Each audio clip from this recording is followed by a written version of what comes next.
શંભુ શરણે પડી માંગુ ઘડી રે ઘડી કષ્ટ કાપો દયા કરી શિવ દર્શન આપો. ઓમ નમઃ શિવાય અને હર હર મહાદેવ. શિવ ભક્તો, હિન્દુ સનાતન ધર્મના દરેક લોકોને, મારી સાથે જોડાયેલા તમામ શિવ ભક્તોને મારા મહાદેવ. શિવ ભક્તો, જો આપણા જીવનમાં દુઃખ હોય, દરિદ્રતા હોય, પીડા હોય, નિરંતર ઘરમાં કંકાસ હોય, તો આપણે મહાદેવનું શરણું સ્વીકાર કરી લેવું જોઈએ. આપણે નિરંતર ભગવાન મહાદેવના શરણે રહેવું જોઈએ. શિવ ભક્તો, એટલા માટે જ મેં મારા પેજનું નામ, ચેનલનું નામ મહાદેવના શરણે રાખ્યું છે. કારણ કે આ જે શબ્દ છે ને, તે જેવો તેવો શબ્દ નથી. જે લોકો મહાદેવના શરણે રહે છે ને, તેના બધી પીડા દૂર થઈ જાય છે, તેની દરેક કષ્ટી દૂર થઈ જાય છે.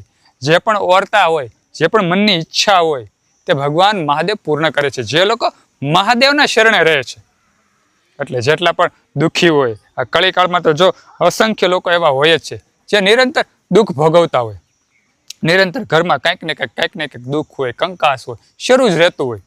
આવા લોકો જેટલા છે ને, તેને મારે એટલું જ કહેવાનું કે તમે ભગવાન મહાદેવનું આરાધન કરો. પ્રભાતે વહેલા ઉઠી અને શિવલિંગનું પૂજન કરો.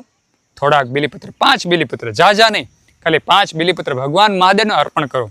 ત્રિદળમ ત્રિગુણાકારમ ત્રિનેત્રમ ચ ત્રિયાયુધમ ત્રિજન્મ પાપ સાર એક બિલ્વ શિવાર્પણમ.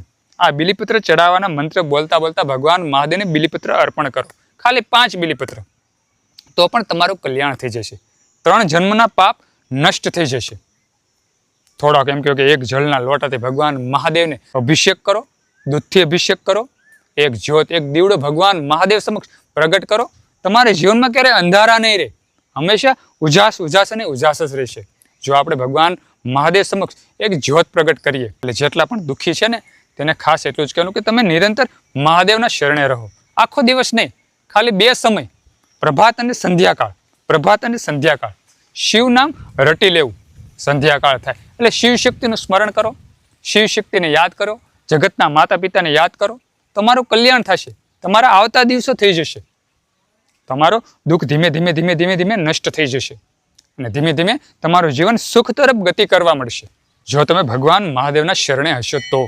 મહાદેવનું શરણ એટલે કેવું શરણ કે જ્યાં દુઃખ જ નથી, જ્યાં દુઃખ લખાયેલું જ નથી. જ્યારે દેવતાઓને પણ દુઃખ આવ્યું છે પોતાના જીવનમાં, ત્યારે તે પણ ભગવાન મહાદેવ પાસે ગયા છે. ભગવાન મહાદેવ કૈલાસના નિવાસી છે.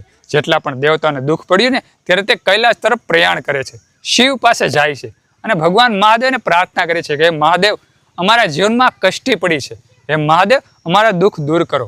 જો દેવતાઓએ પ્રાર્થના કરી હોય, દાનવોએ પ્રાર્થના કરી હોય, સર્વ દેવીઓએ ભગવાન મહાદેવની આરાધન કરી હોય, તેને યાદ કરીએ, દુઃખમાં તેને યાદ કર્યા હોય, તો આપણો આ મનુષ્ય અવતાર એળે ન જવો જોઈએ. જ્યારે આપણા જીવનમાં દુઃખ આવે ને, ત્યારે શિવ સ્મરણ કરવું, ઓમ નમઃ શિવાયના જાપ કરવા અને હર હર મહાદેવના નાદ ગુંજાવા. મહાદેવ.